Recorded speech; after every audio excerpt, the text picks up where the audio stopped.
El viento del sur, el Ford, ha estado soplando durante 3 días, sacudiendo las ventanas de mi habitación y trayendo consigo esa extraña claridad que afila los contornos de los Alpes hasta que parecen estar al alcance de la mano.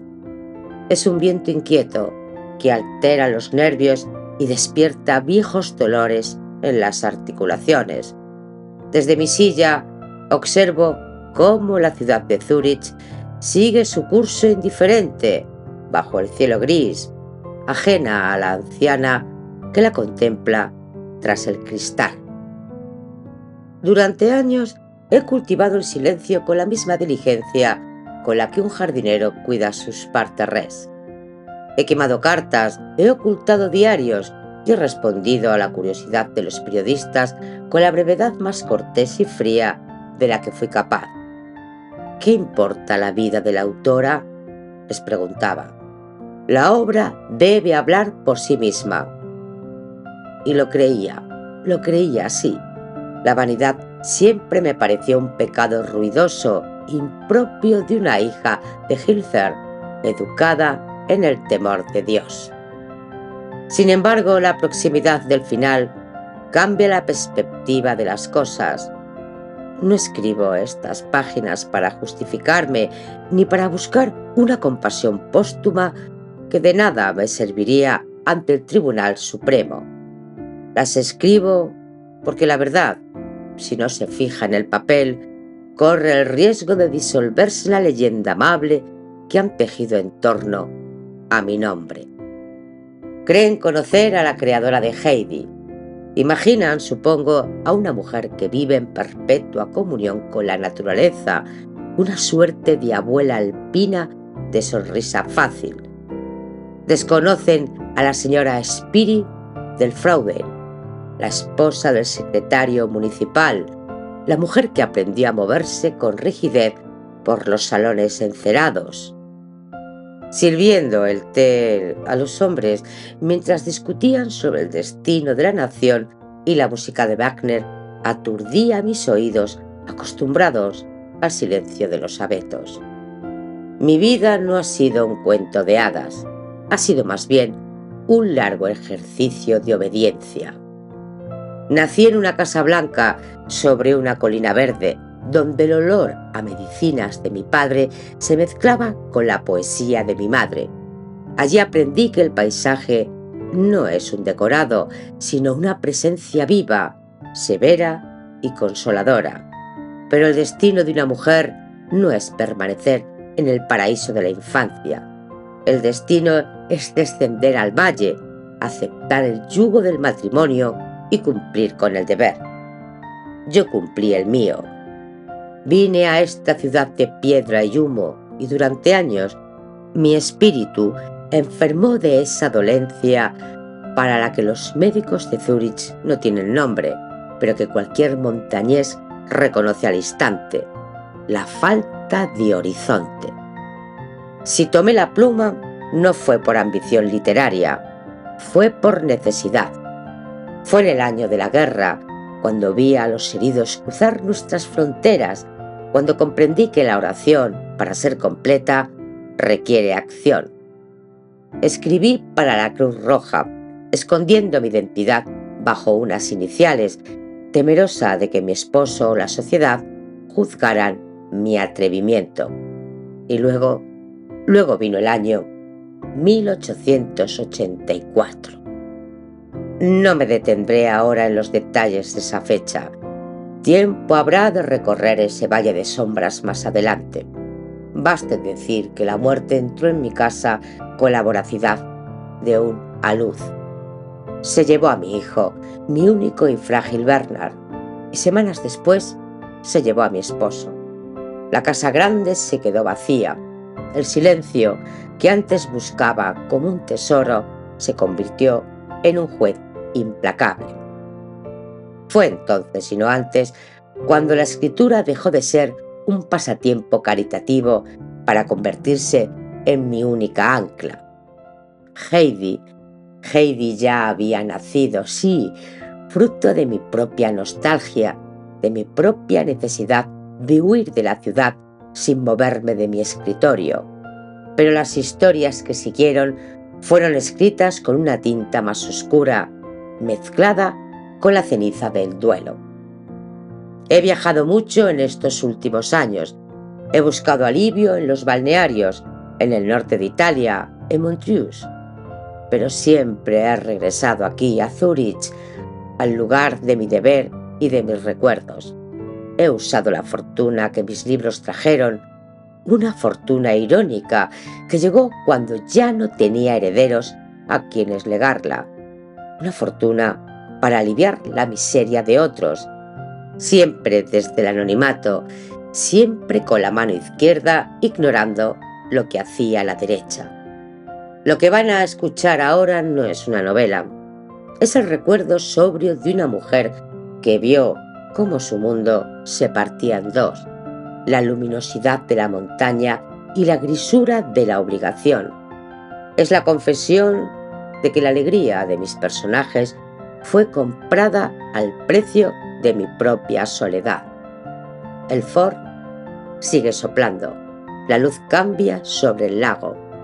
Es hora de dejar constancia de lo que fui, antes de que el viento borre mis huellas y solo quede el nombre impreso en la tapa de un libro infantil. Comencemos por el principio, cuando el mundo era verde y el dolor todavía una palabra desconocida.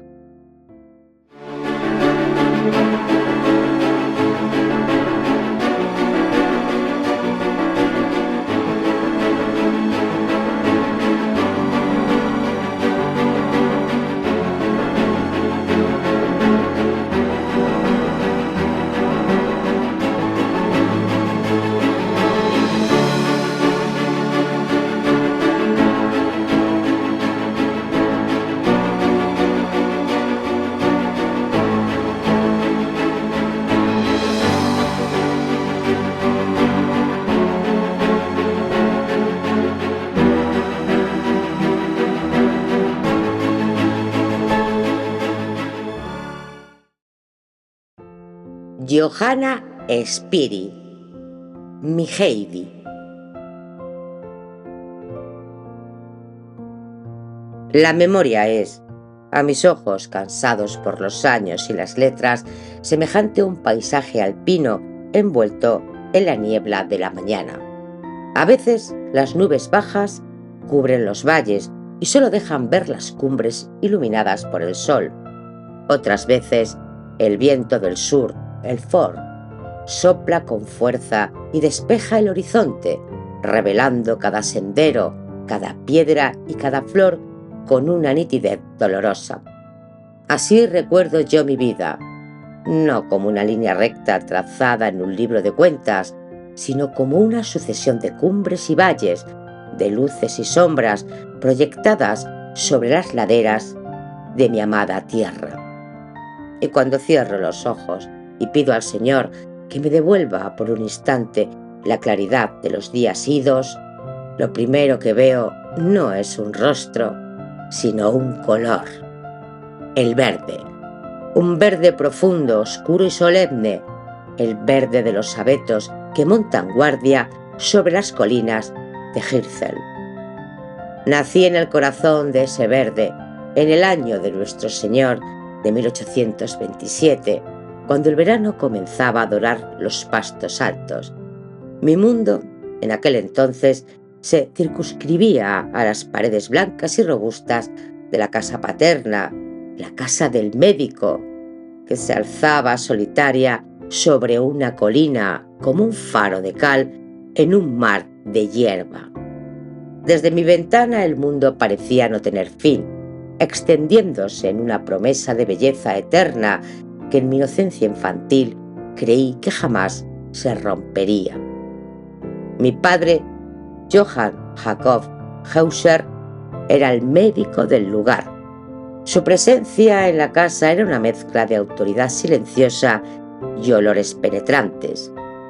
Aún hoy, si percibo el aroma acre del alcanfor o la tintura de yodo, me siento transportada instantáneamente a los pasillos de mi infancia. La nuestra era una casa de puertas abiertas al dolor ajeno. Los campesinos venían a todas horas, con sus huesos rotos por el trabajo duro o sus pulmones silbando por el frío de las montañas. Papá era un hombre de ciencia, pragmático y ocupado, que recorría los caminos embarrados a cualquier hora de la noche para atender un parto o cerrar los ojos de un moribundo. De él aprendí el deber, la constancia de la piedra que soporta la nevada sin quejarse. Pero si mi padre era la estructura firme de la casa, mi madre, Meta Hauser Schweitzer, era la luz que entraba por las ventanas. ¡Ja! Mi querida madre. Ella no pertenecía enteramente a este mundo de vendas y medicinas. Su alma habitaba en una región más elevada, allí donde las palabras se encuentran con la música. Era poetisa, aunque su humildad cristiana a menudo le hacía ocultar sus versos como si fueran pequeños pecados de vanidad. De ella heredé esta inquietud en el pecho, esta necesidad imperiosa de traducir el silencio de las montañas al lenguaje limitado de los hombres. Recuerdo verla sentada junto a la ventana, con la pluma suspendida sobre el papel, mirando hacia el lago de Zúrich, que brillaba a lo lejos como una lámina de plata fundida. Ella me enseñó que Dios no solo habla a través de las escrituras, sino también a través de la belleza de su creación. Mira, Hani, me decía señalando los Alpes de Glaris, teñidos de rosa por el atardecer. Ahí está el borde del manto del Creador. Y yo miraba, conteniendo el aliento, sintiendo que mi pequeño corazón se ensanchaba hasta doler.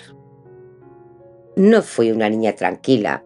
La gente del pueblo, con esa franqueza rústica que no conoce de eufemismos, me llamaba Hani la salvaje. Y tenían razón. La quietud de las habitaciones cerradas me resultaba insoportable. Mientras mis hermanas bordaban diligentemente o practicaban las escalas en el piano con una paciencia que yo envidiaba, pero no poseía, yo sentía un hormigueo en las piernas, una llamada urgente que venía de fuera. Mi verdadera escuela no tenía pizarras ni techos.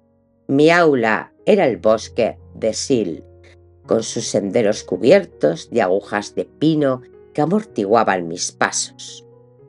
Me escapaba siempre que podía, corría colina arriba, no para llegar a ningún sitio, sino por el puro gozo de sentir el aire frío golpeándome las mejillas, ese aire puro y vivificante de Hirzel, que sabe a resina y a nieve lejana.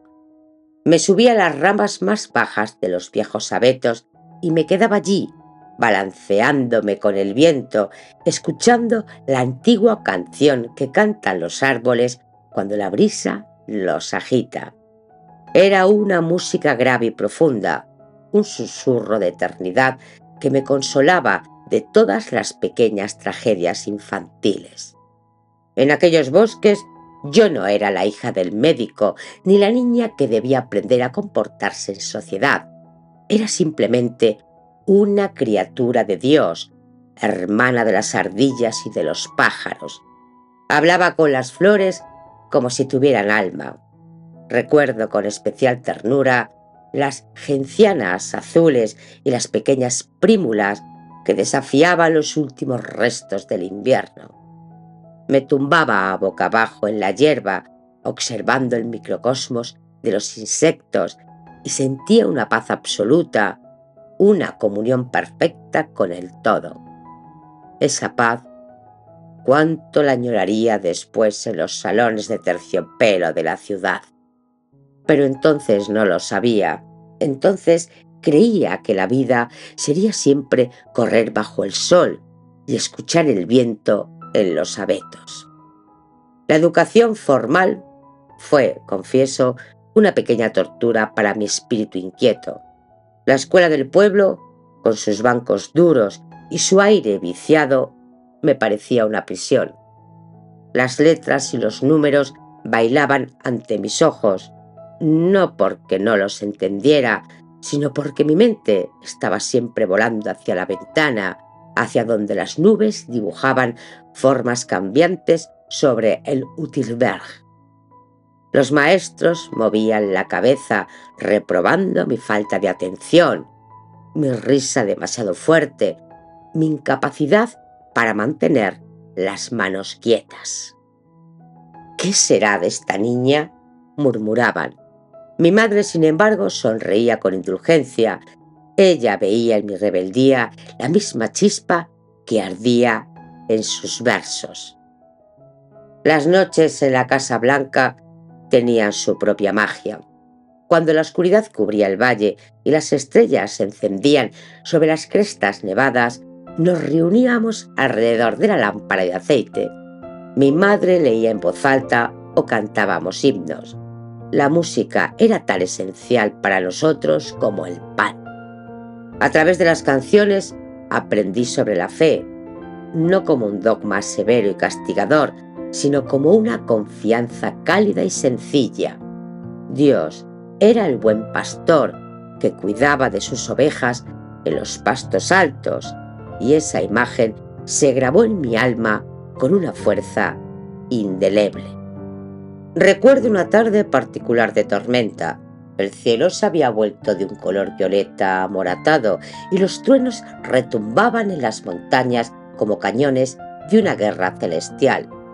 Mientras mis hermanos se acurrucaban asustados, yo me pegué al cristal de la ventana, fascinada por la furia de los elementos. Veía los relámpagos iluminar el lago a lo lejos y sentía una extraña exaltación. La naturaleza era hermosa en su calma, pero era sublime en su ira. Me enseñaba que la vida no es solo suavidad, sino también fuerza, misterio y poder incontrolable. Hirzel era un mirador privilegiado. Estábamos lo suficientemente altos para ver el mundo a nuestros pies, pero lo suficientemente aislados para no ser tocados por su hollín. Desde nuestra colina, Zurich era solo una mancha brumosa en la distancia, una promesa o una amenaza, según se mirara. No sabía entonces que mi destino estaba allí abajo, entre las calles empedradas y las casas apretadas que tapaban el cielo. Mis amigas de la infancia eran las hijas de los campesinos vecinos. No había distinciones de clase en mis juegos. Aprendí su dialecto rudo y sonoro, compartí su pan negro y su queso duro. Escuché sus historias de viejas leyendas alpinas, de espíritus de las montañas y de inviernos que duraban eternidades. Esas historias se filtraron en mi imaginación, mezclándose con la poesía culta de mi madre y la ciencia sobria de mi padre, creando el tejido de lo que más tarde serían mis propios relatos. Pero no todo era juego. También vi la pobreza. Vi a niños con las mejillas rojas por el frío, pero también por la fiebre. Vi madres llorando en la sala de espera de mi padre porque no tenían con qué pagar las medicinas o porque la cosecha había sido mala. Esas imágenes de privación se quedaron grabadas en mí, no como algo que temer, sino como algo que remediar. Surgió en mí, bajo la capa de Hani la salvaje, una Hani compasiva que sufría con el pájaro caído y con el niño hambriento. Tal vez por eso, cuando corría por los prados, a veces me detenía en seco, sintiendo una sombra pasar por mi corazón. Una premonición de que la felicidad perfecta de Hirzel era un regalo prestado, un tesoro que debía guardar en la caja fuerte de mi memoria para los días de vacas flacas. Así transcurrieron mis primeros años, entre la tinta y el abeto, entre la oración y la carrera desenfrenada. Era una niña hecha de viento y de raíces. Mis raíces estaban profundamente hundidas en la tierra húmeda de Hirzel y mi espíritu volaba con las nubes que cruzaban los Alpes. No sabía qué me deparaba el futuro, no conocía aún el sabor amargo de la despedida ni el peso plomizo de la soledad. Solo conocía el amor de mi hogar y la majestad de Dios reflejada en las montañas. Y eso, querido oyente, fue suficiente para llenar el depósito de mi alma, una reserva de luz a la que tendría que recurrir desesperadamente en los años oscuros que aguardaban agazapados más allá de la curva del camino.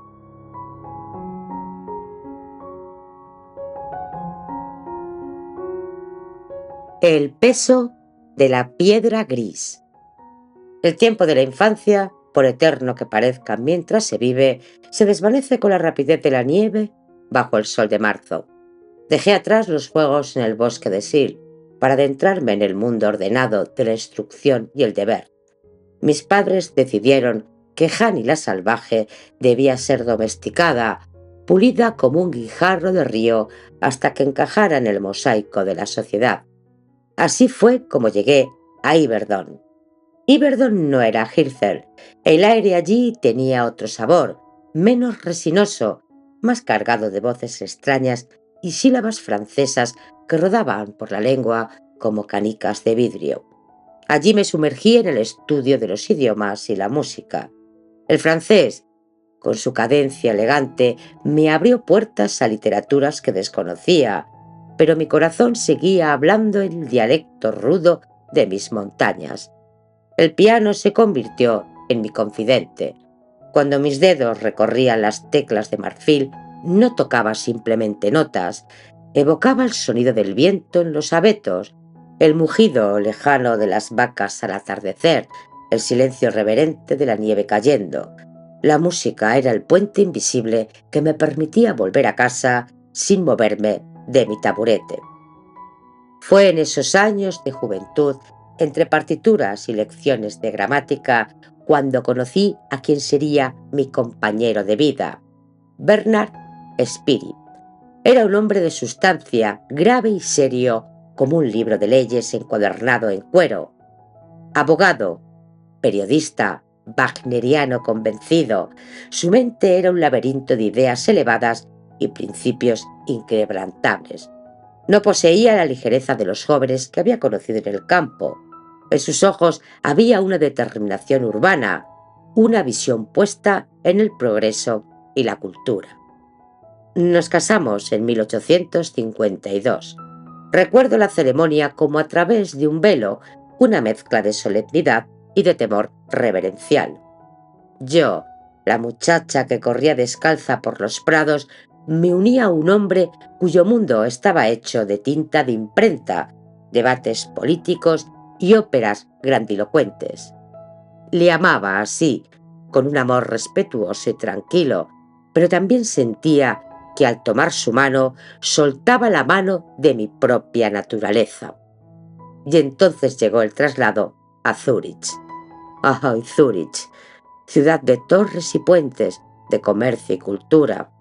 Para muchos, el centro del mundo. Para mí, una jaula de piedra gris. Nos instalamos en la casa Zum Frauen, el pavo real. El nombre evocaba belleza y vanidad, pero la realidad eran muros altos y ventanas que no miraban a ninguna cumbre nevada, sino a otras ventanas, a otras vidas apresuradas.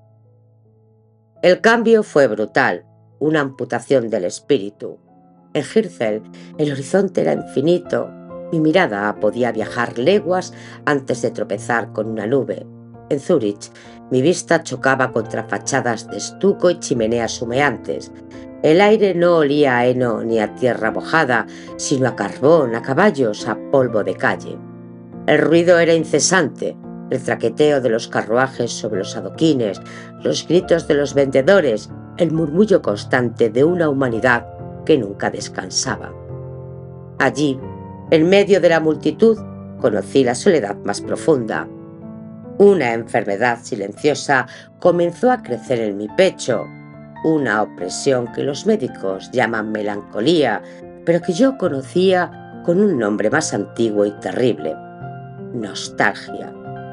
Pero no una nostalgia dulce y poética, sino un dolor físico, una sed que no se sacia con agua.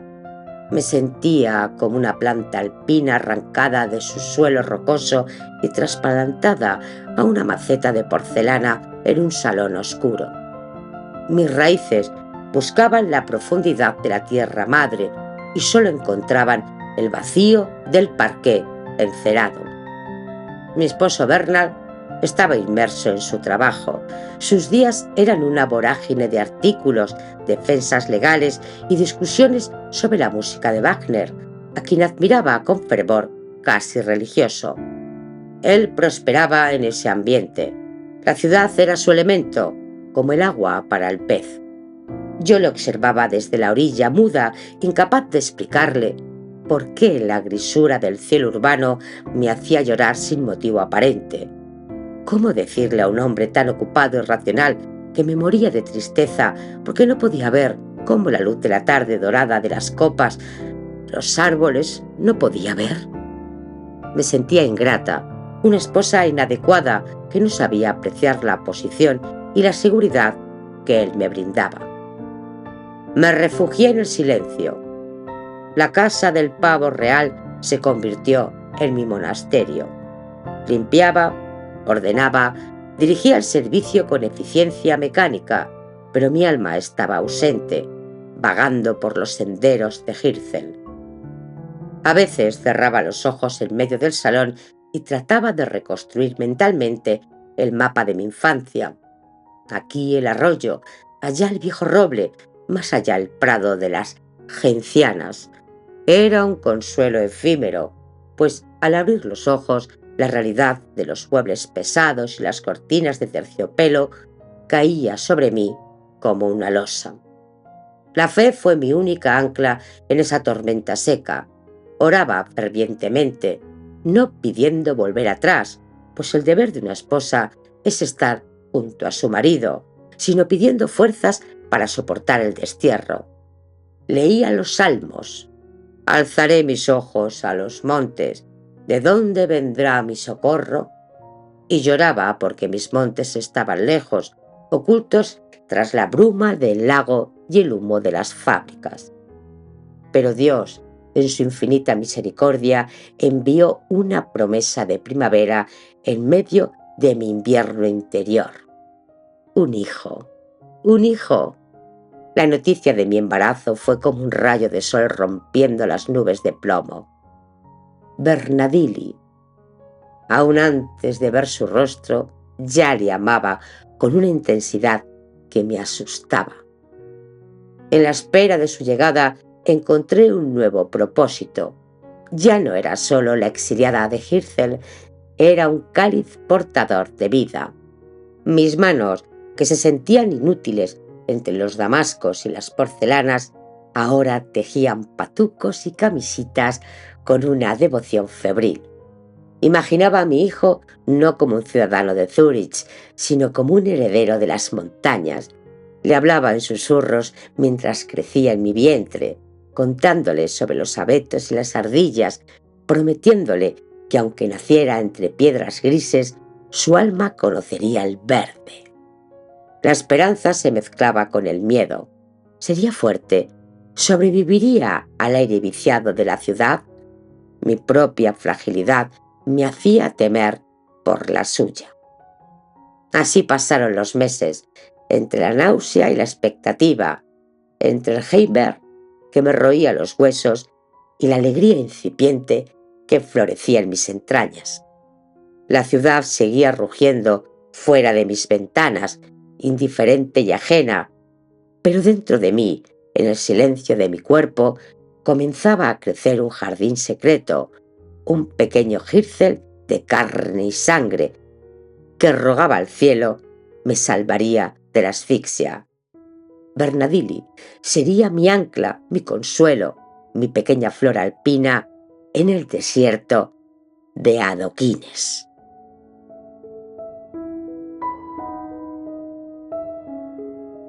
El ruiseñor. El año 1855 trajo consigo el regalo más preciado que el cielo ha tenido a bien concederme. Mi hijo, mi pequeño Bernal, a quien siempre llamamos tiernamente Bernadil. Si Hirzel fue el amanecer de mi vida, Bernadil fue el sol del mediodía que, aunque pálido y a veces cubierto por nubes de preocupación, calentaba los rincones más fríos de mi existencia en Zúrich. Nació con la marca de la fragilidad, como si la robustez de los abetos de mi tierra no hubiera logrado echar raíces en su pequeño cuerpo urbano. Era un niño de cristal, hermoso y delicado, con unos ojos grandes y profundos que parecían haber visto el mundo antes de llegar a él. Desde el primer momento en que lo sostuve, sentí un miedo atroz, un terror sagrado a que el viento áspero de la vida apagara esa llamita vacilante. Mi devoción por él no fue simplemente maternal, fue absoluta, totalizadora. Él era mi ancla, mi brújula, mi única justificación para estar lejos de mis montañas. Nuestra vida juntos se tejió en el silencio de las tardes, lejos del bullicio de la calle. Mientras mi esposo se entregaba con pasión infatigable a sus labores como secretario municipal y luego como redactor, Bernadili y yo construimos un mundo aparte, un mundo hecho de música. El piano se convirtió en nuestro idioma secreto. Cuando él se sentaba a mi lado en la banqueta, sus pequeños pies colgando sin tocar el suelo, ponía sus manitas sobre las teclas, el muro de piedra de Zúrich se desvanecía. Tocábamos a Mozart, a Beethoven, y en esas armonías encontrábamos una conversación que no necesitaba palabras. Yo veía cómo la música transformaba a mi hijo, le daba la fuerza que su cuerpo le negaba. Su rostro se iluminaba con una alegría espiritual, y yo, observándole de reojo mientras acompañaba su melodía, sentía que Dios me sonreía a través de él. «Mamá», me decía a veces, «¿oyes cómo suena esto? Suena como el agua». Y yo asentía con un nudo en la garganta, porque sabía que él, nacido entre adoquines, añoraba inconscientemente el torrente libre que yo tanto amaba. Pero la vida no podía reducirse a ese santuario musical. Mi esposo era un hombre público, una figura respetada y central en la vida cultural de la ciudad. La casa del pavo real debía abrir sus puertas. Y así, mi hogar se llenó de voces graves, de humo de tabaco y de debates intelectuales que a menudo me sobrepasaban. Por nuestro salón desfilaron hombres ilustres: Richard Wagner, el gigante de la música, cuya presencia llenaba la habitación y hacía vibrar los cristales con su risa estruendosa y sus opiniones tempestuosas. Keller, el gran escritor, con su mirada penetrante y su ingenio agudo. Ellos hablaban de arte, de política, del destino de las naciones y de la estética del futuro. Y yo era la sombra amable que servía el té. Me sentía pequeña e insignificante, una simple ama de casa muda, como a veces me reprochaba en mis oraciones nocturnas. Me sentaba en el borde de las conversaciones, con las manos cruzadas sobre el regazo, escuchando palabras que brillaban como joyas, pero que a menudo carecían del calor sencillo de la verdad humana. Ellos construían catedrales de ideas, yo solo sabía de flores silvestres y de la pena que se esconde tras una sonrisa. Me sentía una impostora, una campesina disfrazada de señora burguesa que temía ser descubierta en cualquier momento. ¿Qué pensarán de mí?, me preguntaba angustiada. ¿Verán que mi mente no vuela tan alto como las suyas, que mi corazón sigue atascado en un valle verde y remoto? La ciudad, con su cultura refinada, me parecía a veces un teatro de máscaras. Todos actuaban, todos representaban un papel, y yo, incapaz de fingir, me retiraba hacia adentro, cerrando las persianas de mi alma para proteger la poca luz que me quedaba. Sin embargo, en medio de ese desierto de erudición, encontré un oasis. Hubo un alma que supo mirar más allá de la anfitriona silenciosa. Conrad Ferdinand Meyer. ¡Ay, Conrad! Su amistad fue un bálsamo inesperado. Él también llevaba una herida invisible. A diferencia de los otros, que parecían tan seguros de sí mismos, tan blindados por su éxito, Conrad conocía la oscuridad. Había mirado al abismo de la melancolía y el abismo le había devuelto la mirada. Cuando hablábamos, a menudo en voz baja, mientras los demás discutían acaloradamente, sentía que él no juzgaba mi tristeza, sino que la comprendía. Él veía en mí no a la esposa del secretario municipal, sino a una hermana en el espíritu, Johanna. Johanna parecía decirme con sus ojos tristes: el dolor también es un don, si se sabe en qué emplearlo. Con él podía hablar de la poesía que no me atrevía a escribir, de los sentimientos que la etiqueta social me obligaba a reprimir. Conrad Ferdinand Meyer validó mi vida interior. Me hizo sentir que mi sensibilidad no era una debilidad, sino una forma diferente de ver el mundo, quizás más dolorosa, pero también más verdadera. Nuestra conexión era puramente espiritual, un hilo de plata que unía a dos soledades en medio de la multitud. Pero incluso la amistad más noble tiene sus límites. Cuando la última visita se marchaba y la casa quedaba en silencio, cuando Bernadetti dormía su sueño frágil y mi esposo se retiraba a su despacho a seguir trabajando, yo me quedaba a solas con mi Heiwen. Fue entonces cuando la fe dejó de ser una costumbre heredada para convertirse en una necesidad vital. La oración se transformó en mi refugio, mi trinchera. No oraba con grandes palabras teológicas, eso se lo dejaba a los pastores y a los filósofos, sino con el gemido sencillo del niño que busca la mano del padre en la oscuridad. Me arrodillaba junto a mi cama y derramaba ante el Señor todo lo que no podía decir a los hombres. Le hablaba de mi miedo a perder a mi hijo, de mi sensación de inutilidad, de esa nostalgia corrosiva que me hacía sentir extranjera en mi propia vida. Y en el silencio de la noche a veces sentía una respuesta, no una voz, sino una paz, una certeza de que Dios no estaba confiando en las iglesias de piedra de Zúrich, sino que estaba allí en mi habitación, tan cerca como mi propio aliento. Leía los salmos con avidez. Como el ciervo brama por las corrientes de las aguas, así clama por ti, oh Dios, el alma mía. Esos versos antiguos eran mi propia biografía. Comprendí que mi sed no era solo de Hirzel, sino de algo más profundo, una sed de plenitud que este mundo, con todas sus glorias y sus miserias, jamás podría saciar del todo. Mi vida se dividió entonces en dos corrientes. Por fuera, la señora Spiri, correcta, eficiente, siempre con la palabra amable y la sonrisa discreta, la madre atenta y la esposa devota. Pero por dentro corría un río subterráneo de aguas turbulentas, lleno de anhelos, de poesía no escrita y de una plegaria constante. Aprendí a vivir en esa dualidad, aprendí a sonreír a las damas de la sociedad mientras mi mente volaba hacia los prados de gencianas. Aprendí a escuchar las teorías de Wagner mientras mi corazón tarareaba un himno antiguo. Era una forma de supervivencia. Me convertí en una observadora, una espía en el mundo de los adultos importantes, guardando en mi memoria gestos, miradas y tonos de voz que sin yo saberlo entonces alimentarían las páginas que aún no me atrevía a escribir. Bernardini crecía y con él crecía mi ansiedad y mi amor. Él era el único que cruzaba el puente entre mis dos mundos. Cuando tocábamos juntos, las dos Johannas se unían, la campesina y la ciudadana, la madre y la artista frustrada.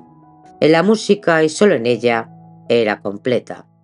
Pero la música termina y el silencio que le sigue es a veces más ensordecedor que el ruido.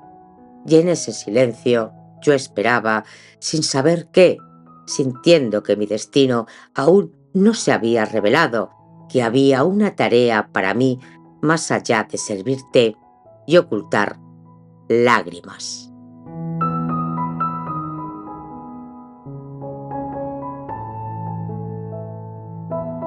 El trueno lejano y la tinta oculta. El tiempo que en mi infancia parecía un lago inmóvil comenzó a precipitarse como un torrente de montaña. Llegó el año 1870 y con él un viento helado que no venía de los glaciares, sino de la locura de los hombres. La guerra. La guerra franco-prusiana estalló como una tormenta de verano, repentina y devastadora, sacudiendo los cimientos de nuestra vieja y tranquila Europa.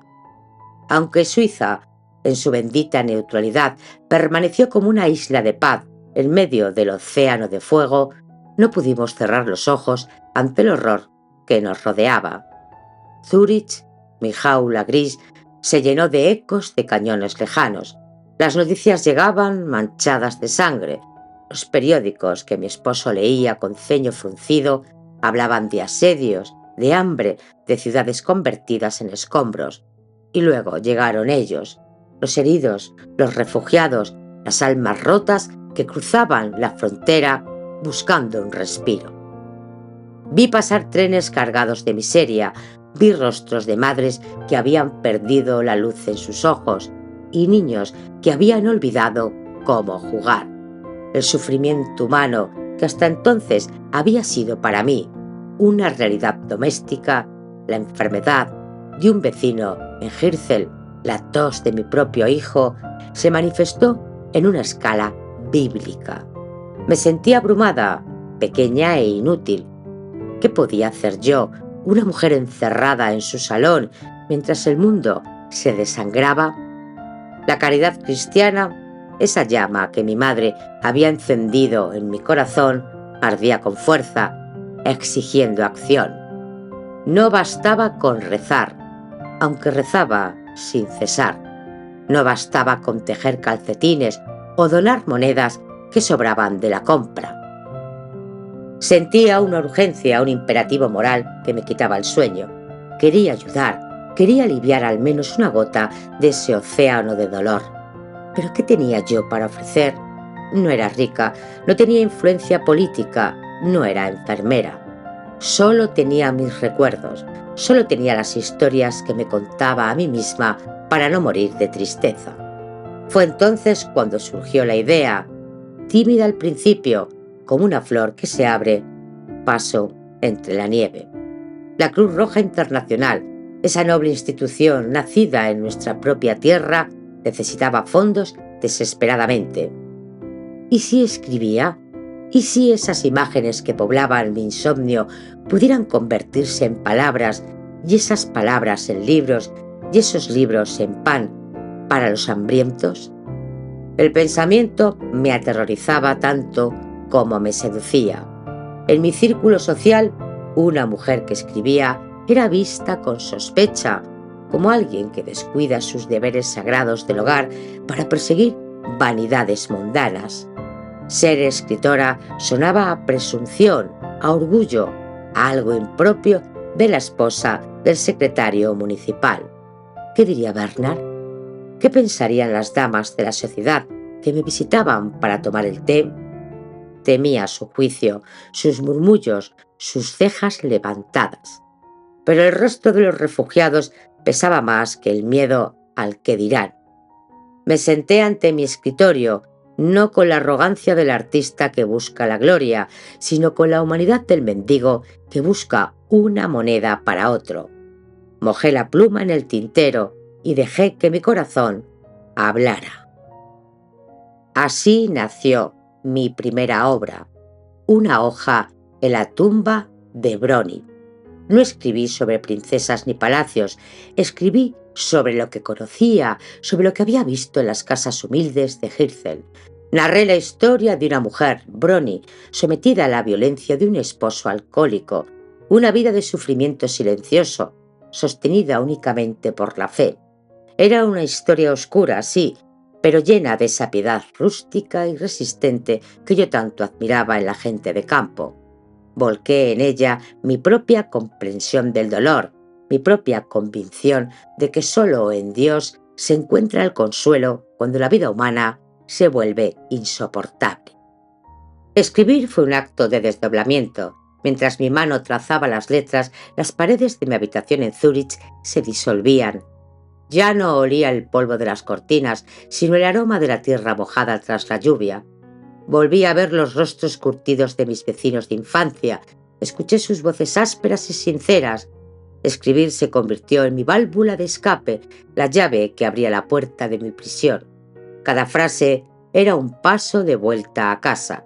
Cada descripción de un paisaje era un respiro de aire puro que llenaba mis pulmones asfixiados. Cuando terminé el manuscrito, el miedo volvió a apoderarse de mí. No debía poner mi nombre en la portada. La señora Johanna Spiri, la esposa respetable, debía permanecer en la sombra. No era cobardía, o quizás sí lo era, pero mezclada con un deseo genuino de anonimato.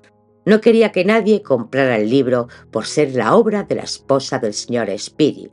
Quería que el libro se valiera por sí mismo y, sobre todo, que el propósito benéfico no se viera empañado por mi persona. Firmé simplemente con las iniciales J.S. Esas dos letras fueron mi escudo y mi confesión. Eran yo, pero no eran yo. Eran una máscara detrás de la cual podía ser sincera, podía gritar mis verdades sin exponer mi rostro.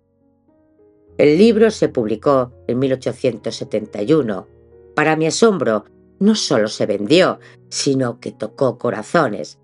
La gente leyó la historia de Brony y lloró. El dinero recaudado fue a la Cruz Roja y sentí una satisfacción profunda y secreta, una alegría tranquila que no había experimentado en años. Había sido útil. Había transformado mi nostalgia y mi sensibilidad en algo tangible, en vendas y medicinas para desconocidos. Pero algo más había sucedido, algo irrevocable. Al abrir la compuerta de la escritura, descubrí que no podía volver a cerrarla. El alivio que sentía al escribir era adictivo. Era como si después de años de contener la respiración, finalmente pudiera exhalar. Descubrí que la pluma era más poderosa que el piano para espantar mis fantasmas. Con el piano, la música se desvanecía en el aire. Con la pluma, mis recuerdos quedaban fijados, salvados del olvido. Continué escribiendo historias cortas, relatos para niños, viñetas de la vida rural, siempre con el mismo propósito: educar, consolar, guiar hacia la fe, y siempre desde el anonimato. De la autora de Una hoja en la tumba de Brony, decían las portadas siguientes: me convertí en un fantasma literario, una voz sin rostro que susurraba cuentos morales a los oídos de Suiza. Mi esposo observaba mi nueva actividad con una mezcla de sorpresa y tolerancia. Mientras no descuidara la casa, mientras la cena estuviera servida y el niño atendido, no se oponía. Quizás incluso, en su foro interno, se alegraba de verme menos melancólica, más ocupada. No entendía, sin embargo, la profundidad de lo que estaba ocurriendo. No veía que su esposa no estaba simplemente escribiendo cuentos, estaba construyendo una balsa para no ahogarse. Durante esa década de 1870, mi estilo se fue puliendo. Aprendí a capturar la luz de la tarde sobre los lagos, el sonido de los cencerros, el silencio de la nieve. Pero sentía que aún no había dicho mi verdad completa. Mis historias eran fragmentos, bocetos, ensayos. Algo más grande se gestaba en mi interior, una historia que reuniría todo lo que yo era: la niña salvaje de Hirzel y la mujer triste de Zúrich, la cumbre iluminada y el valle sombrío. No sabía aún que una niña llamada Heidi estaba esperando en los recovecos de mi imaginación, lista para bajar de la montaña y tomar mi mano. Solo sabía que escribir me salvaba día tras día de la oscuridad que amenazaba con devorarme. Y así, mientras Europa sanaba sus heridas de guerra, yo seguía sanando las mías, página a página, preparándome sin saberlo para la obra que definiría mi vida y extrañamente la ocultaría para siempre.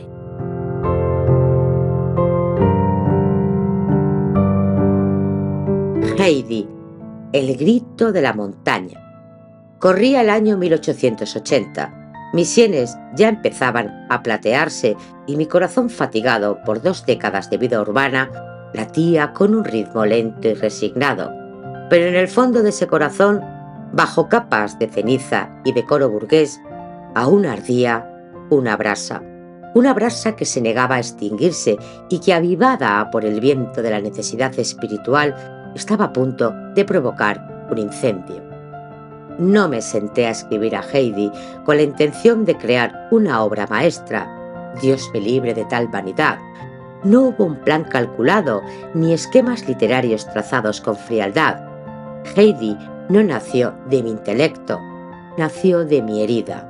Fue un acto de desesperación, un grito de auxilio ahogado en tinta. Durante años había sentido que mi alma estaba partida en 2, desgarrada por una frontera invisible. Por un lado estaba Johanna Pública, la esposa del redactor, la dama de Zúrich, la anfitriona que sonreía y asentía, prisionera de corsés y convenciones.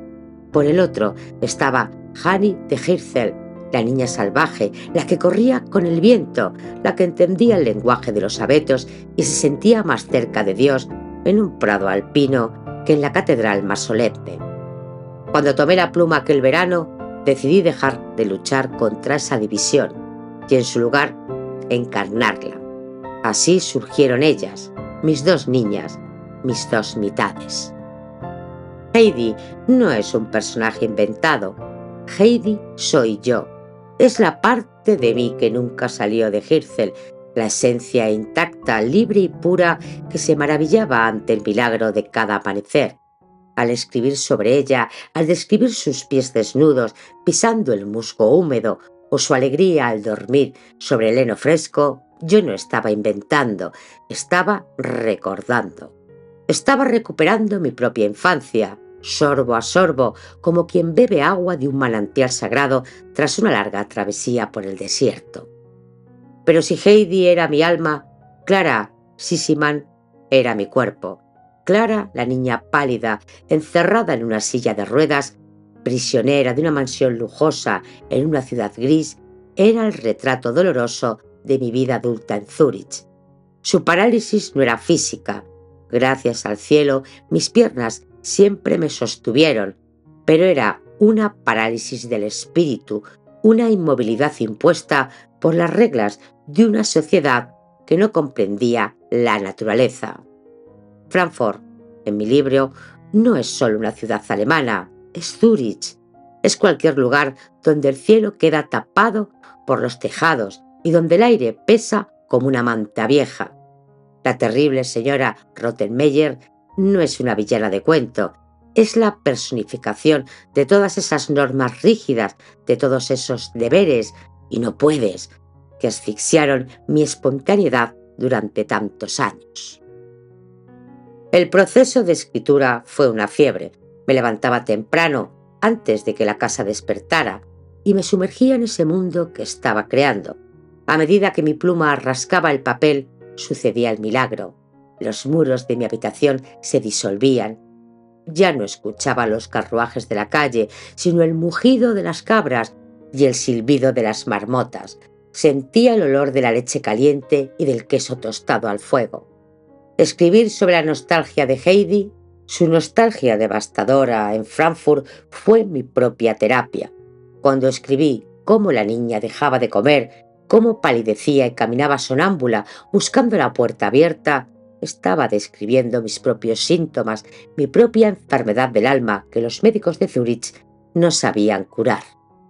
Recuerdo haber llorado sobre el manuscrito al escribir la escena en la que Heidi sube a la torre de la iglesia de Frankfurt esperando ver sus amadas montañas y solo encuentra un mar de tejados grises y chimeneas. Oh, abuela, no veo nada, nada más que piedras, grita ella. Ese grito era el mío. Cuántas veces me había asomado a mi ventana buscando desesperadamente el perfil del toddy, solo para encontrarme con la indiferencia de la arquitectura urbana. Pero el libro no podía ser solo dolor, debía ser sanación. Y la sanación, lo sabía bien, venía de arriba, de la montaña y de Dios. Aquí es donde entra la figura del abuelo, el viejo de los Alpes. Muchos han visto en él a un ermitaño misántropo, pero para mí, él era mucho más. Es la naturaleza misma, severa, imponente, a veces temible, pero profundamente protectora y verdadera. Él representa esa fuerza elemental que la sociedad educada teme y rechaza, pero también es un alma herida, un hombre que ha dado la espalda a los hombres porque los hombres le fallaron y que solo encuentra paz en la soledad de las cumbres. La relación entre Heidi y su abuelo es el corazón palpitante de la historia. Es la demostración de que el amor no necesita de modales refinados y de palabras elocuentes. El abuelo cura a Heidi con aire puro y leche de cabra. Heidi cura al abuelo con su amor incondicional y su fe sencilla. Quise plasmar también mi visión de la religión, no la religión dogmática y castigadora que a veces se predicaba desde los púlpitos de la ciudad, sino una fe viva, respirada. Cuando Heidi lee himnos a la abuela ciega de Pedro, no lo hace por deber, sino porque esas palabras traen luz a la oscuridad. La abuela ciega ve más que nadie, porque ve con el corazón. Ella sabe que la verdadera luz no es la del sol, sino la bondad divina. Y la curación de Clara, ¡ay, el milagro de la montaña! Llevar a Clara a los Alpes fue mi forma de decir al mundo y a mí misma que no hay enfermedad del alma o del cuerpo que la naturaleza de Dios no pueda aliviar. Cuando Clara se levanta de su silla y camina, apoyada en Heidi y en Pedro, no es solo un triunfo físico, es el triunfo de la libertad sobre la convención, de la vida sobre la artificialidad. En ese momento, yo, Johanna, me estaba levantando de mi propia silla de ruedas invisible. Estaba rompiendo las cadenas de mi melancolía. Escribir ese final fue liberarme. Publiqué el libro en 1880 bajo el título Los años de aprendizaje y peregrinaje de Heidi. Una vez más, el miedo me paralizó. Era demasiado personal. ¿Se daría cuenta la gente de que la autora había puesto su propio corazón al desnudo en esas páginas? Me refugié de nuevo en el anonimato de la autora de una hoja en la tumba de Brony. Lo que sucedió después escapó a toda previsión. El libro no fue simplemente leído, fue devorado, fue amado, cruzó las fronteras de los cantones, luego las fronteras de los países y finalmente los océanos. Cartas empezaron a llegar, primero un goteo, luego un torrente, niños que decían haber encontrado una amiga, adultos que confesaban haber llorado recordando su propia infancia perdida. El éxito fue abrumador, casi aterrador para una mujer de mi temperamento. De repente la gente quería saber quién se escondía detrás de esas iniciales, quién era esa mujer que describía los Alpes con tal devoción sagrada. Periodistas y curiosos empezaron a indagar. Yo me sentí como una cierva acorralada. No quería la fama es ruido y yo solo anhelaba silencio. La fama es vanidad y yo buscaba humildad. ¿Por qué les importaba mi persona? ¿Acaso no bastaba con la historia? Les di a Heidi, les di a Pedro, les di al abuelo y las nieves eternas. ¿Qué más querían de mí? Querían ver a la señora de mediana edad, vestida de seda oscura, con la mirada triste. Se habrían decepcionado. La verdadera autora no era esa mujer que servía el té en Zúrich. La verdadera autora era el espíritu que habitaba en el viento del Fon. Me esforcé por mantener mi privacidad con uñas y dientes. Mi vida exterior está desprovista de incidentes. Solía responder a quienes pedían mi biografía. No hay nada que contar. Y era verdad, en cierto sentido. Mi vida exterior había sido una sucesión de días tranquilos y deberes cumplidos. La verdadera aventura, la tormenta y la cumbre habían ocurrido todas dentro de mí, en ese paisaje secreto que ahora, para mi asombro, pertenecía al mundo entero. Heidi se convirtió en un fenómeno, pero para mí siguió siendo siempre una oración contestada. Fue la prueba de que el sufrimiento, si se ofrece y se transforma, puede convertirse en belleza. Mi dolor de exiliada, mi soledad en la multitud, mi nostalgia desgarradora, todo eso había servido para algo. Había servido para crear un refugio donde millones de almas podrían subir a respirar aire puro cuando el mundo de abajo se volviera demasiado pesado. Dios, en su misteriosa alquimia, había tomado mis lágrimas y las había convertido en tinta, y esa tinta había dibujado un camino de regreso a casa, no solo para Heidi, sino para mí, porque cada vez que alguien abría el libro y leía la primera frase, desde la risueña y antigua ciudad de Mayfield parte un sendero, yo volvía a subir la montaña, yo volvía a ser libre, yo volvía a ser Hani.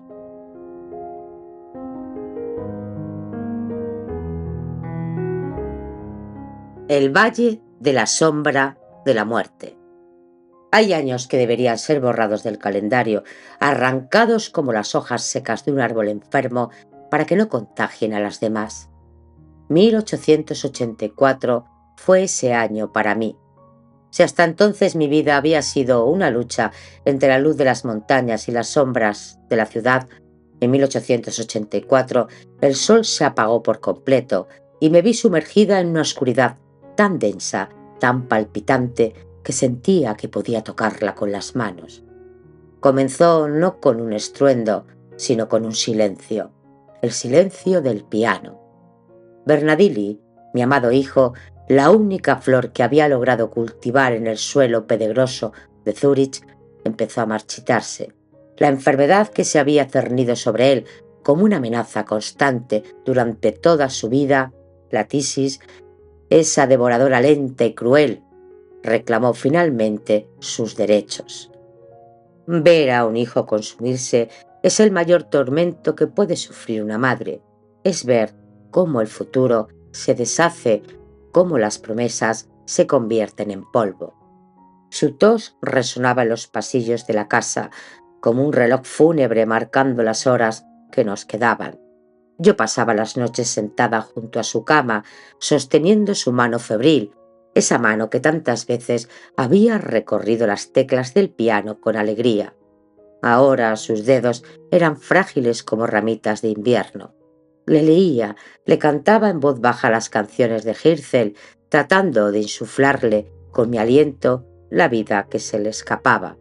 Pero la vida es un don de Dios, y Dios, en su inescrutable sabiduría, había decidido reclamar su préstamo. Bernadilli murió en la primavera de su vida, apenas con 29 años. Se fue sin haber conocido la maldad del mundo, conservando esa pureza de espíritu que yo tanto admiraba. Cuando cerró los ojos por última vez, sentí que me arrancaban el corazón del pecho con unas tenazas de hierro. No grité. El dolor verdadero es mudo, te deja sin aire, sin voz, vacío como una cáscara. Pero la muerte, insaciable, no se conformó con una sola víctima. Mientras aún velábamos el cuerpo de nuestro hijo, mi esposo se derrumbó. El dolor de perder a su único heredero, sumado al agotamiento de años de trabajo incesante, quebró su resistencia. Era un hombre fuerte, un roble, pero incluso los robles caen cuando el hacha golpea la raíz. Vi cómo mi compañero de vida, el hombre que me había traído a Zúrich, el hombre con quien había compartido silencios y distancias, pero también respeto y un amor sobrio, se desvanecía ante mis ojos. En cuestión de meses, la casa se convirtió en una doble tumba. En diciembre de ese mismo año, de ese año maldito, Bernard siguió a Bernadil. Me quedé sola. La palabra soledad no alcanza para descubrir lo que sentí. Era una aniquilación. La gran casa Pavo Real, antes llenas de voces, de visitas, de música y de debates políticos, se transformó en un mausoleo inmenso y resonante. Caminaba por las habitaciones vacías y mis pasos devolvían un eco que me helaba la sangre.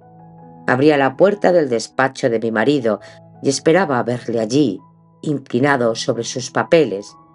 Entraba en la habitación de mi hijo y esperaba oír una nota del piano, pero solo encontraba polvo bailando en los rayos de luz fría de aquel invierno. Me convertí en una sombra dentro de mi propia casa. Las convenciones sociales exigían luto riguroso, pero mi luto no estaba en mi vestido de crespón negro, estaba en mi alma teñida de noche. La gente me miraba con lástima, susurraban a mi paso: «Pobre señora Spiri, lo ha perdido todo». Y tenían razón. Había perdido mi pasado, mi hijo y mi presente, mi esposo. ¿Qué futuro podía tener una viuda de 57 años, sola y enferma de tristeza? La tentación de dejarme morir fue poderosa. Hubiera sido tan fácil simplemente dejar de comer, dejar de levantarse, cerrar los ojos y esperar a que la debilidad me llevara con ellos. ¿Para qué seguir? Mi tarea de madre había terminado. Mi deber de esposa estaba cumplido. Me sentía como un barco a la deriva al que le han cortado las amarras y roto el timón. Rezaba, sí, pero mis oraciones eran áridas, gritos en el desierto. ¿Por qué, Señor? ¿Por qué me has dejado aquí? ¿Cuál es el propósito de este castigo? Me sentía como Job, sentada sobre las cenizas. Pero entonces en el fondo de ese abismo algo se movió, una pequeña chispa de la antigua rebeldía, de Hanny la salvaje. Recordé a Heidi, recordé cómo, cuando estaba enterrada en Frankfurt, ella no se rindió. Recordé al abuelo, que reconstruyó su vida sobre las ruinas de su pasado, y comprendí que el suicidio, ya fuera activo o pasivo, era una ofensa a la vida que Dios me obligaba a conservar. Si no podía vivir para mí, viviría para otros. Si mis propios seres queridos ya no estaban para recibir mi amor, derramaría ese amor sobre los hijos de desconocidos.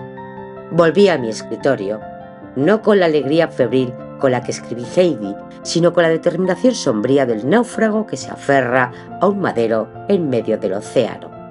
Escribir se convirtió en mi supervivencia, era la única manera de no volverme loca. Cuando escribía, el silencio de la casa dejaba de ser aterrador para convertirse en lienzo. Escribir era también una forma de estar con ellos. En cada niño que describía había un rasgo de Bernadilli, su sensibilidad, su fragilidad, su bondad. En cada figura paterna o de autoridad buscaba la rectitud de mi esposo. Mis historias se volvieron más profundas, quizás más tristes, pero también más llenas de compasión. En esos años oscuros escribí incansablemente. Historias cortas y ¿a dónde fueron los hijos de Gridley? Historias de familias que luchan, de niños que sufren pero encuentran esperanzas, de la providencia divina actuando en medio de la desgracia. La escritura era mi medicina y mi cilicio. Me obligaba a levantarme cada mañana, a disciplinar mi mente, para que no vagara por los cementerios del recuerdo. «Tienes trabajo que hacer, Johanna», me decía a mí misma con severidad. «Hay niños esperando una historia. Hay caridad que hacer con el dinero que ganes». Porque esa fue la gran ironía de mi vida. Mientras mi mundo personal se derrumbaba, mi éxito público alcanzaba cotas inimaginables. Heidi seguía conquistando el mundo trayendo caudales de dinero a mi puerta solitaria, dinero que ya no podía gastar en la educación de mi hijo ni en el confort de mi marido. Decidí entonces que ese dinero no sería para mí, sería para ellos, para los niños enfermos, para los pobres, para los heridos de la vida. Convertí mi dolor en donaciones anónimas. Cada cheque que firmaba era una lágrima cristalizada, una ofrenda a la memoria de mis muertos. La soledad poco a poco dejó de ser una enemiga para convertirse en una compañera austera. Aprendí a convivir con ella. Descubrí que en la soledad absoluta uno está más cerca de Dios, porque no hay ruido humano que interfiera en la señal. Me volví más reservada, más mística. Mi rostro se endureció, adquirió esa expresión severa que muestran los retratos de mi vejez, pero por dentro mi corazón seguía sangrando amor. No sané. Uno no sana de la muerte de un hijo, simplemente aprende a llevar la herida sin que ésta le impida caminar. Me convertí en una peregrina en mi propia vida, caminando hacia la meta final donde sabía que ellos me esperaban. Y mientras caminaba, iba dejando caer historias como migas de pan, para que otros no se perdieran en el bosque oscuro que yo estaba atravesando. La escritura me salvó. No me dio la felicidad, esa se había ido para siempre, pero me dio un propósito. Me permitió ser madre de miles de niños invisibles, consolar a miles de madres afligidas, y en las noches más largas, cuando el viento del lago aullaba contra las ventanas del Prausen, imaginaba que el sonido de mi pluma, rasgando el papel, era el único sonido capaz de llegar hasta el cielo. Una carta interminable enviada a la dirección de Los Ángeles, donde mi Bernadilli y mi marido leían por fin todo lo que nunca supe decirles en vida.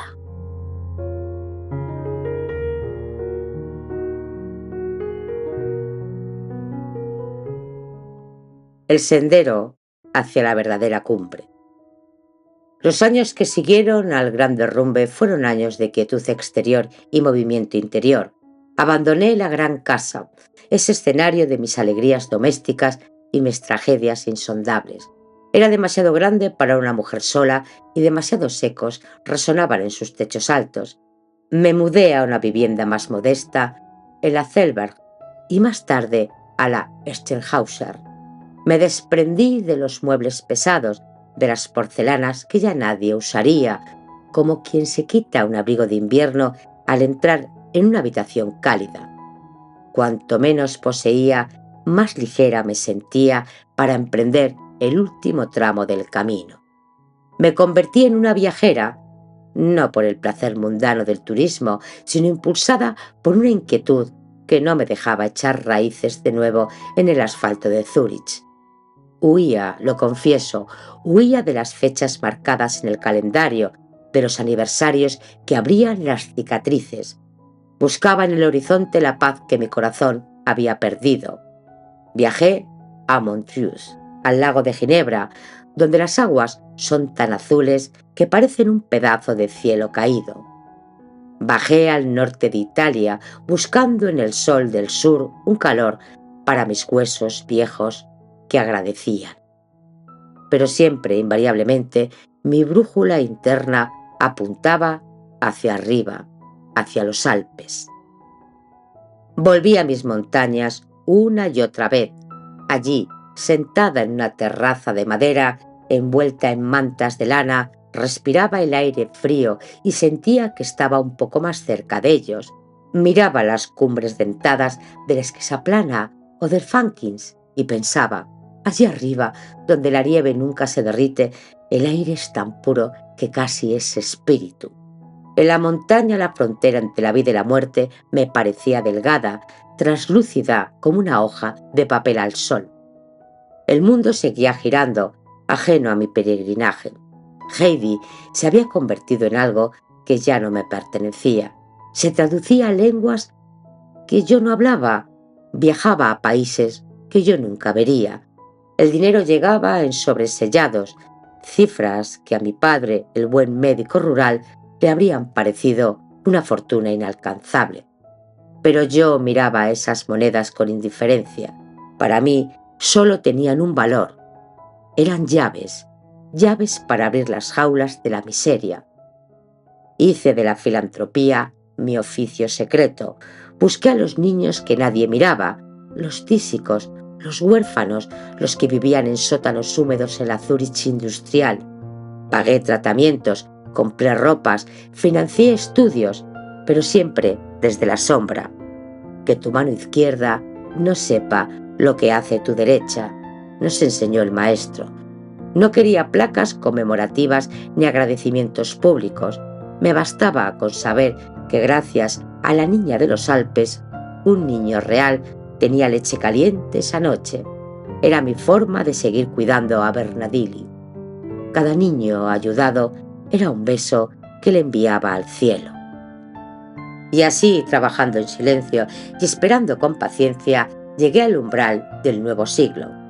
1901, un número redondo, extraño, moderno. Yo pertenecía al siglo XIX, a la era de las velas y los carruajes. Este nuevo tiempo de electricidad y velocidad me resultaba ajeno. Mi cuerpo, ese fiel servidor, que había aguantado 74 inviernos, comenzó a decir basta. El diagnóstico llegó con la brutalidad de una tormenta de granizo. Cáncer. Los médicos hablaban en voz baja, con rostros graves, ofreciendo consuelos inútiles. Yo les escuchaba con una calma que les desconcertaba. ¿Miedo? No, querido amigo. ¿Por qué habría de temer a la puerta que se abre para dejarme entrar en la fiesta? Había esperado este momento durante 17 largos años. La enfermedad no era un verdugo, era un mensajero. Doloroso, sí, terrible en sus formas, pero un mensajero al fin y al cabo. Soporté el dolor como el abuelo soportaba los inviernos en su cabaña, con estoicismo, sin quejas inútiles. Es la voluntad de Dios, me repetía cuando las noches se hacían interminables y el sufrimiento mordía mis entrañas. En esos momentos de agonía mi mente volaba. Volvía a Hirzel, volvía a ser Hani, la niña salvaje. Sentía el frescor del musgo bajo mis pies descalzos. Oía el zumbido de las abejas en los prados de primavera. La memoria se convirtió en mi morfina. Ahora, mientras escribo estas últimas líneas, estoy sentada junto a la ventana. Es julio y el verano está en su apogeo, pero mis manos están frías. La pluma pesa como si fuera de plomo. La vista se me nubla y los contornos de los edificios de Zúrich se desdibujan, perdiendo su solidez grisácea. Miro hacia afuera, pero ya no veo la ciudad. Veo más allá. Me pregunto con la humildad del que hace balance antes del cierre si he cumplido mi tarea. He escrito historias sencillas, cuentos de cabras y flores, de oraciones y abuelas ciegas. No he escrito grandes tratados filosóficos ni obras que cambien el curso de la historia. Solo he querido ofrecer un vaso de agua fresca al caminante sediento. ¿Habré consolado a algún niño solitario en una habitación oscura? ¿Habré dado esperanza a alguna madre que llora en silencio? Si una sola alma ha sentido un poco menos de frío gracias a mis palabras, entonces esta vida extraña, esta mezcla de luz alpina y sombra urbana, habrá valido la pena. Siento que el viento se levanta. No es el viento de la calle, es el Fon. Lo reconozco, es el viento cálido que anuncia el deshielo, el viento que limpia el cielo y deja las estrellas al descubierto. Viene a buscarme. Las voces de este mundo se apagan. Ya no oigo el traqueteo de los tranvías. Oigo muy suave, muy lejos, pero acercándose, una melodía de piano. Es una sonata de Mozart, tocada por unas manos pequeñas y amadas, y oigo una voz grave y querida que me llama por mi nombre. Dejo la pluma. El papel se acaba, pero la historia La verdadera historia recién comienza. La jaula se abre. El pájaro, viejo y cansado, extiende las alas y descubre que aún son fuertes. Ya no hay dolor. Ya no hay nostalgia, porque la nostalgia se disuelve cuando uno llega al hogar. Adiós, Zúrich. Adiós, mundo de niebla y piedra. Voy hacia el verde. Voy hacia la luz que baña las cumbres eternas, donde no existe la noche, donde el amor no muere y donde por fin seré simplemente Hani, corriendo para siempre en los prados del Señor.